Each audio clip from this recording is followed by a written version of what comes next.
André Maritala au collège. Le paradis perdu de notre patrimoine musical, c'est lui entretenu autrefois par ceux qui ont osé, comme Tala André Marie, Manu Dibango. Ces icônes, par leur génie créateur, ont écrit l'histoire de la musique camerounaise en la prédisposant à l'assaut des grandes victoires. Par victoire, je dirais toute action qui nous aura rendus fiers. Le Cameroun est une source intarissable de créativité. Nous pouvons inspirer le monde. La musique camerounaise séduit et surprend hors de nos frontières. La preuve, elle a été plagiée. Le plagiat est flagrant. Parfois, simplement reprise. Elle a gagné des distinctions honorifiques quand elle ne prend pas d'assaut les salles de spectacle mythiques du monde. Aucune grande nation ne s'impose sur les chaînes de la planète si elle n'arrive pas à s'imposer culturellement. Notre musique est de grande qualité. Il y a seulement des personnes quelque part qui ont décidé de boycotter les musiques qui viennent du Cameroun. Contre vents et marées, la musique camerounaise est une lionne indomptable qui gagne. Retour sur les grandes victoires de la musique camerounaise.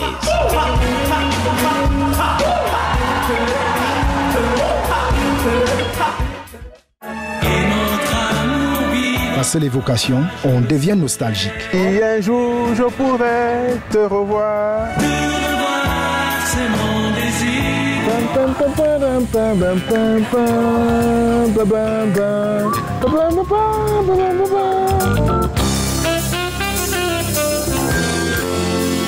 Mamako, Mamasa.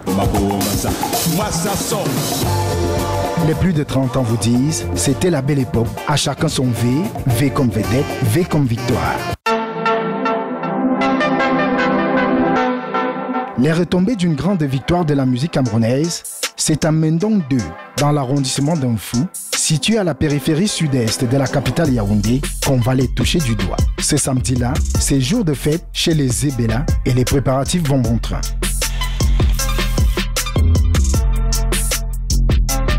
Aujourd'hui, c'est ma fille aînée, Georgette, qui se marie.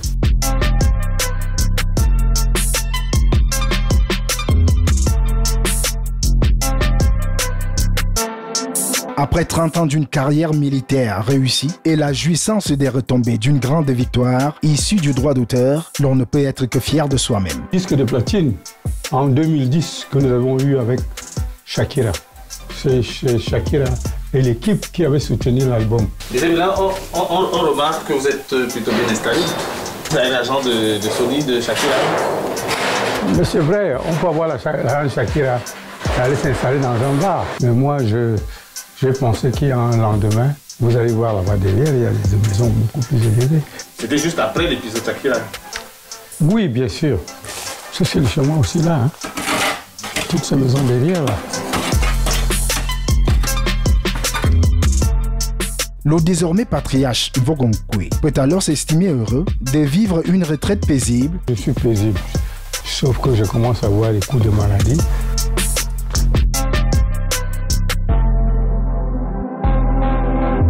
Ah, c'est la dernière. Est-ce que vous avez appris ce qui s'est passé entre Shakira et votre papa? On disait, elle a repris le morceau de ton papa a reçu tant, ton papa a reçu tant. Ça va que international.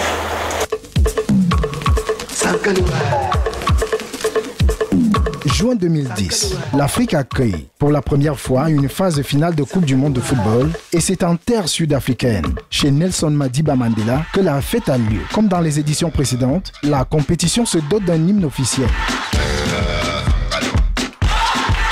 La chanson produite par Sony Music est chantée par Shakira. Dans le refrain, il y a comme un air de déjà entendu. Zamina mina, waka waka, zamina mina sangalewa, anawam Aucun doute là-dessus. C'est bel et bien le refrain de la célèbre chanson Zangalewa, publiée en 1986. Un titre extrait du tout premier album du groupe formé, à l'époque, par des membres actifs de la garde présidentielle camerounaise appelés les Golden Sons, avant d'être rebaptisés les Zangalewa, grâce au succès de la dite chanson. Vraiment, ça nous a fait énormément plaisir. Zangalewa fait l'objet d'un plagiat. 12 ans après, Jean-Paul Zebela se souvient. C'est des journées qu'on n'oublie pas. J'étais à la retraite, je venais de prendre ma retraite, essentiellement vers les minuit. Et pendant, j'attends le téléphone sonner. Je réponds. Quelqu'un me dit d'Allemagne. Mes félicitations, monsieur Zebela. Monsieur, mes félicitations. Qu'est-ce qu'il y a? Qu'est-ce que j'ai fait? Il dit, votre chanson a été interprétée par Shakira pour la Coupe du Monde. Je lui ai dit, non, vous voulez vous moquer de moi? Personne ne m'a contacté pour un truc de ce genre. Il me dit, c'est moi qui le dis ici en Allemagne. Et après, il me dit, bon, est-ce qu'il peut trouver un avocat pour moi? J'ai dit, un avocat même pour quoi? Même si c'était pour rien, si c'est vrai, même si c'était pour rien, je l'ai accepté. Parce que c'est une autre dimension de la Coupe du Monde déjà. Et en plus, Shakira qui interprète notre chanson. Vous aurez beaucoup d'argent, Zebela. Bien que diminué par la maladie, Jean-Paul Zebela vit paisiblement sa retraite. Partagé entre fierté et surprise, il nous raconte comment on est arrivé à l'impensable rapport Shakira, Zangalewa, Coupe du Monde. Elle dit qu'elle ne peut pas. Elle ne peut pas chanter en africain, à moins qu'elle interprète. C'est comme ça qu'on envoie dans les prospecteurs en Afrique, dans la liste des prospecteurs. C'est Shakira même qui choisit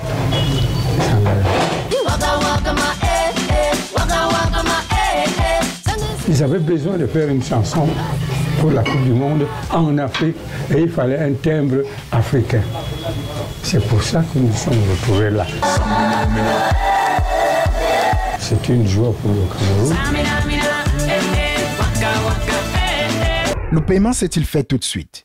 La Coupe du Monde a eu lieu en juin 2010. On a été payé le premier traite en septembre. Depuis ce temps-là, ils nous payent. Donc après 3 mois, nous avons... C'est indiscret de savoir combien on paye tous les 3 mois? Non. Mais ce n'est plus la même chose qu'au mois de septembre. Ça diminue aussi. Et ce sera comme ça toute votre vie? Tant que le disque vit. Les retombées du succès de la reprise de la chanson Zangalewa n'ont pas fait que des heureux. Certains membres du groupe affirment ne rien percevoir. Et pour la première fois devant un micro, Jean-Paul Zebela tient à faire la lumière sur ce qui se présente comme un imbroglio. Dans le groupe, il y avait les animateurs. C'est ce qui s'est passé. Il y a des gens là-dedans qui n'étaient pas, qui n'ont pas intervenu dans Zangalewa, mais qui voulaient avoir comme Zebela. Dans le rayon des plagiats et autres reprises, il y a ceci. Une création du chanteur et saxophoniste Manu Dibango que l'on retrouve dans 2 tubes de la musique pop, Wanna Be Starting Something de Michael Jackson et Don't Stop the Music de Rihanna. Manu Dibango, c'est une très belle victoire. Et je pense qu'on ne l'a pas suffisamment célébré. Si on pique dans ce que vous faites, c'est que ce que vous avez fait a de la valeur. L'histoire de cette phrase musicale est devenue celle des plus grandes affaires de plagiat de l'histoire de la musique moderne. C'est une face B du disque officiel de la Coupe d'Afrique des Nations de 1972 qui se retrouve repris par Michael Jackson, sans que Manu soit cité comme étant l'auteur-compositeur de la chanson. Manu le découvre de façon tout à fait fortuite. Il va donc intenter un procès qui va aboutir à, entre guillemets, une réparation symbolique. Pour avoir posé la question à Manu lui-même, le montant, semble-t-il, était assez modeste. Ce n'était pas les milliards ou les millions de dollars que l'anecdotique a bien voulu lui attribuer.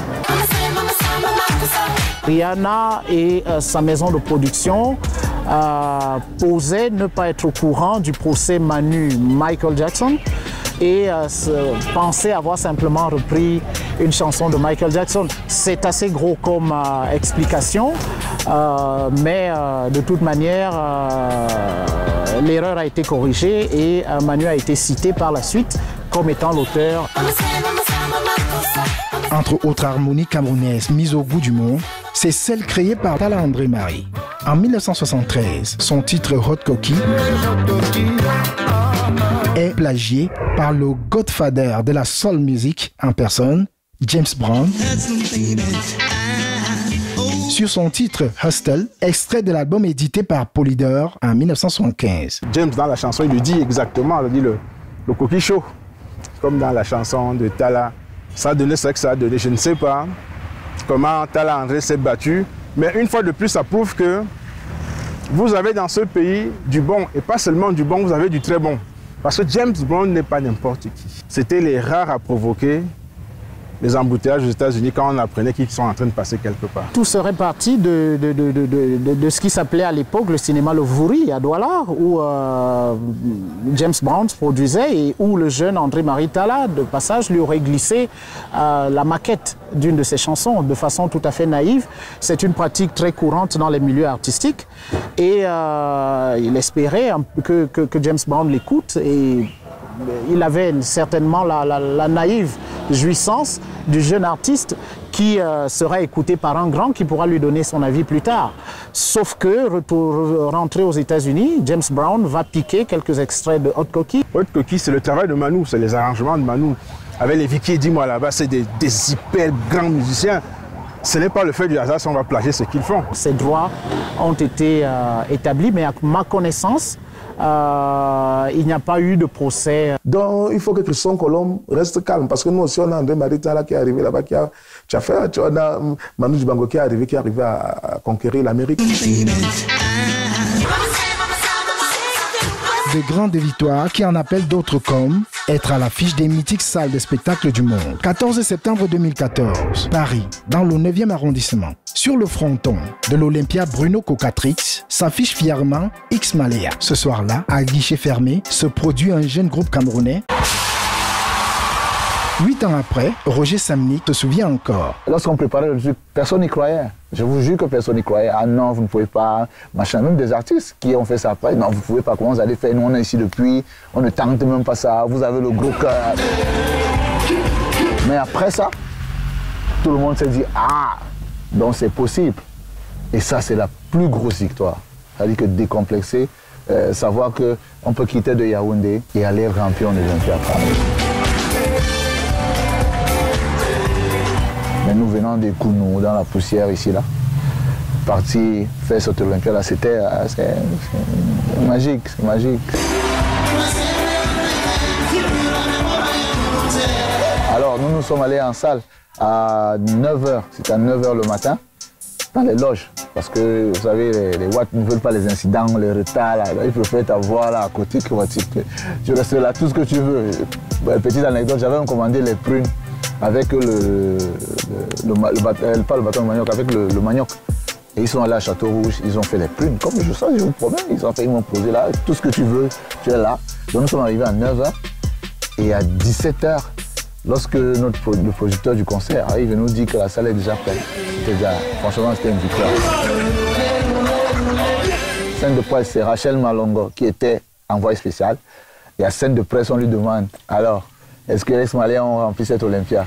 Elle lui dit, oui, la salle est comme. Déjà là, c'était déjà bon. Et après, maintenant, lorsqu'on annonce X Malea, tu imagines le public, waouh, waouh, waouh. Et quand on arrive, on surprend tout le monde, on exécute l'hymne national, tout le monde est debout. Quand on a chanté l'hymne, c'était comme un match de Lyon.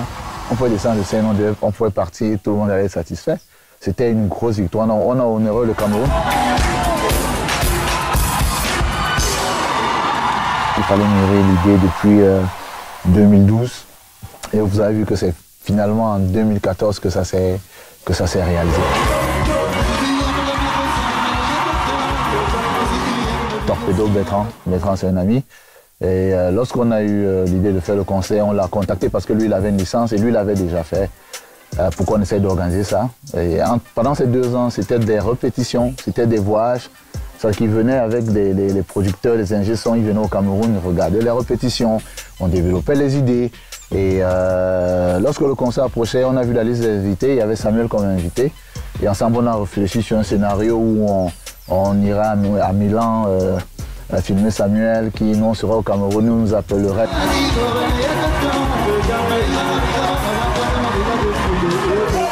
En soi, c'est une victoire.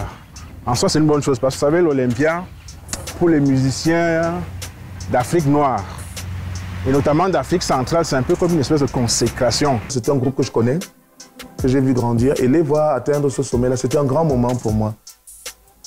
Mais une victoire, je pense qu'ils auraient mérité une plus belle victoire, c'est avoir une grosse carrière à l'international hors de la communauté. Le spectacle de X Malaya à l'international a été soutenu financièrement par de très grandes personnalités de la République. Il faut dire également que cela ne s'est pas fait au hasard. Cela arrivait à un moment où le groupe X Malaya en lui-même atteignait ce qu'on peut appeler son apogée. Donc c'est une consécration. Bon, maintenant, aller à l'Olympia ne veut pas dire que votre carrière est finie. Comme Anne-Marie Ndié, la première Camerounaise à chanter à l'Olympia dans les années 50, Manu Dibango, Tala André Marie, Samfan Thomas. Septembre 2021, le rappeur engagé Valsero a eu son zénith. Manager d'artistes et patron d'un label de musique, Tafis était dans les coulisses du Zénith de Paris ce soir-là. Il se souvient. Je l'ai vu stressé, à vouloir démontrer ou montrer ce qu'il est capable de faire. La première fois qu'un artiste camerounais ayant fait carrière au Cameroun, qui arrive à faire le Zénith de Paris en son propre nom, seul, c'était une grande première historique qu'il fallait vivre, qu'il fallait voir. Le seul problème que j'ai avec ça, c'est est-ce que c'était artistique? J'ai juste la déception que ce ne fut pas un moment d'art. Mais ce fut un meeting, ce fut de la politique. Mais ça a le mérite d'avoir existé. Il s'agissait d'abord de musique. Dans 50 ans, MRC ou pas, l'on se souviendra que c'était Valsero au Zénith. Il va se faire adouber ou accompagner, vous prendrez ce que vous voulez sur scène par Richard Bonat. Est-ce que ça fait plaisir de vous voir ce soir? Ils sont tous très pro-MRC, ils font ce qu'ils veulent, hein, cela dit. Et ça peut, ceci pouvant donc expliquer cela. Mais je pense que pour Valsero, c'est aussi une victoire. Autre grande victoire, c'est les récompenses. Bon nombre de prix ont été remportés par les artistes camerounais à l'échelle mondiale. Parmi les plus prestigieux, il y a Wes Madiko. Il est le tout premier artiste africain à décrocher 2 disques de diamant. Vous êtes disque de diamant. En France, puis en Allemagne, avec son album Wellinga, vendu près de 4 millions d'exemplaires. Un single extrait du même album, l'autre très tubesque, Alan, sera vendu lui à 10 millions d'exemplaires, devenant ainsi la 18e meilleure vente des singles de tous les temps en France. Ça n'a rien apporté à la musique camerounaise. On ne sera pas très dur avec nous-mêmes en disant que ça ne nous a rien rapporté. Il était camerounais. Et donc, quand il assumait sa camerounité. Et donc, oui, lorsque il recevait un disque d'or, un disque de platine, oui, il y a cette espèce de jouissance par procuration. Ici en Afrique, notamment au Cameroun, on ne l'a peut-être pas senti. En Europe, c'était une déferlante incroyable. Autre glorieuse victoire issue des prix SACEM, le disque de diamant reçu par Moutamouinia et Kambibrian pour l'album Africa Umba, vendu 4 millions d'exemplaires. Et Longhi, le titre phare, a été d'ailleurs repris par plusieurs artistes africains et européens. Catapulté depuis les bords du Vouri, Franco a conquis le monde avec son single « Coller la petite », certifié disque d'or en France pour 75 000 copies écoulées avec un cumul de 10 millions de streams. Coller la petite. La gloire du Cameroun émane aussi des prix SACEM gagnés par Francis Bébé. Petit Madame de Jojo Ngalé. Te revoir d'Elvis Kemayo. Beaucoup plus récent, Stanley Eno est le premier artiste camerounais en 2014 et 2015 à être nommé et gagner un MTV Africa Awards. This is the very first time that Cameroon is nominated for this event. Le Cameroun a aussi imprimé sa marque dans les prix RFI Musique, remporté tour à tour par Yolande Ambiana en 1988, Kokombassi en 1996, Salignolo en 1997, puis le groupe Makaz en 2001. Serge Mabouma, leader du premier groupe camerounais à signer en major, se souvient. Et alors on était en répétition, on décide d'aller à la pause. Un coup de fil sonne, ouais bonjour, c'est le groupe Makaz, ouais. Alors ici Radio France Internationale, ok. Nous vous prévenons que dans quelques minutes, vous allez être déclaré vainqueur, lauréat du prix RFI. On a couru. Comme des malades du Carrefour Basso jusqu'ici derrière l'usine. Ah, on a gagné, on a gagné, on a gagné, on est champion d'Afrique. Moi, je disais même champion du monde. Beaucoup de gens ne savent pas qu'en fait, ils n'ont jamais pu prendre ce prix. Un concert à faire à Tananarive. Et puis après, vous rentrez de là, vous avez un concert à faire au Bataclan. Premier groupe camerounais, résident au Cameroun, signé en major. Richard Bonaki réalisé notre album. Malheureusement, la belle histoire a pris une ampleur dramatique. Une ampleur dramatique parce que notre producteur, le monsieur Sam Mende qui avait produit notre premier album, a contacté RFI et puis a décidé de dire qu'il y avait des problèmes. Pathétique. Ça, c'est un épisode douloureux de la vie de Makaz dont je n'ai plus tellement envie de parler. Souvenez-vous des Têtes Brûlées. Le groupe créé par Jean-Marie Aranda et porté par Zanzibar. Ils ont électrisé les foules avec leur Bikutsi Rock dans une tournée mondiale qui les a amenés en Afrique, en Europe, en Amérique et au Japon dans les années 80. Laquelle tournée d'ailleurs a été sanctionnée par un film documentaire. C'était effectivement quelque chose de très grand qui, à ma connaissance, n'a été réédité par aucun autre groupe. Ça commençait à peine. Et ça s'est arrêté. Les Têtes Brûlées se sont disloquées moins de 5 ans après cette tournée. Du Bikutsi toujours est venue la renaissance créative de l'Américain Paul Simon. Avec la complicité de nos compatriotes Vincent Guigny, Georges Seba, André Manga, Charlotte Mbango, Catherine Elolongue Mbango, il a mis les rythmes de la forêt au goût de la planète en 1990 dans la chanson Proof, tirée de l'album The Rhythm of the Saints. Forcément que c'est une fierté. Le Cameroun honoré par son gisement sonore, c'est de voir le titre Sela Sela de West Madiko désigné chanson officielle de la CAN 2013 en Afrique du Sud. La chanson Magné de Loco, choisie pour figurer dans la bande originale du film Un prince à New York de Coming to Africa. West Madiko, encore lui, avec son titre In Yupendi, utilisé pour le générique de fin du film Le Roi Lion 2, l'honneur de la tribu. Et aussi Salaciel, invité dans le projet The Gift, la bande originale du film d'animation éponyme de Disney, orchestré par Beyoncé. La grâce, c'est aussi d'avoir vécu la saga Africa de Yannick Noah, scandé devant un millier de personnes en délire sur le cours central de Roland Garros. Autant de victoires, mais avons-nous capitalisé les acquis? La victoire de Franco, ça a apporté quoi à la musique camerounaise? À lui-même, ça lui a apporté quoi? Franco collait la petite. Oui, mais j'ai envie de dire que qu'est-ce qui colle aujourd'hui? Il a eu ce succès. Ok, d'accord, magnifique. Il a tourné. Et après, partant du Cameroun, l'artiste, le seul artiste qui a franchi le vrai cap, c'est Franco. Alors tu ne peux pas arriver à ce niveau-là. Et un État te regarde comme ça. Non, c'est plus sa part. J'entends les gens qui parlent, mais il a fait sa part, il est déjà là. Partout ailleurs, quand tu es déjà là, on fait tout pour que tu restes là. Maintenant, la politique veut que, comme le petit là est là, il doit être un modèle pour tous les petits qui sont ici, pour dire que vous aussi, vous pouvez arriver au top. C'est ce que les autres font. Mais si on te regarde tout seul, te débrouiller, et quand finalement, ça ronronne et ça tombe, c'est le même qui disent que ah, mais pourquoi on reste là, mes amis? Je vais vous dire pourquoi on reste là, pourquoi Natis met long. Des fois, tu rencontres un grand frère qui te dit mais pourquoi tel melon? Mais tel melon, parce qu'il est dans un contexte où tout est fait pour qu'il mette long. Yohan Dambienne aujourd'hui, bien malin, qui pourrait me dire ce qu'elle est devenue. Pourtant, elle a gagné le prix RFI. Je ne suis pas sûr que tous ceux qui sont au top là soient les meilleurs chanteurs du monde. Non, c'est rien. C'est juste que derrière, lorsqu'il y a des choses comme ça, lorsqu'on a ex-Mali à l'Olympia, et le ministère du Tourisme, et le ministère de ceci, pas pour ex-Mali, mais pour le pays, c'est une brèche, s'engouffrer dans la brèche, ouvrir pour que les autres suivent. Mais ça ne se passe jamais. Tu fais des choses, ça arrive là, après tout le monde regarde ça.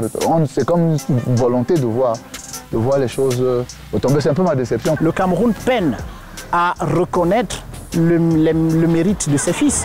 Nous n'avons toujours pas, des années après sa mort, nous n'avons toujours pas d'avenue Manu Dibango, nous n'avons toujours pas de statue Manu Dibango, nous n'avons pas de lycée Mongobeti, nous n'avons pas d'amphithéâtre Maurice Kamto, et cela n'a rien de politique de dire cela. Nous polémiquons sur le stade Japoma ou Roger Mila. Alors oui, le Cameroun peine à reconnaître ceux de ses fils qui sont valeureux et qui lui ont apporté de la reconnaissance à l'international. Les recettes de la reconquête sont multiples et à portée de main. Le Cameroun est un pays incroyablement riche qui pourrait rééditer ses exploits encore et encore à la seule condition que les choses se structurent. Si nous n'avons pas le rayonnement international, c'est parce que les Camerounais refusent de nous le donner. La malveillance fait partie intégrante de l'ADN des Camerounais de ces derniers temps. Vous refusez de faire en sorte que des gens ici de chez vous brillent. Savoir les bonnes personnes autour de vous.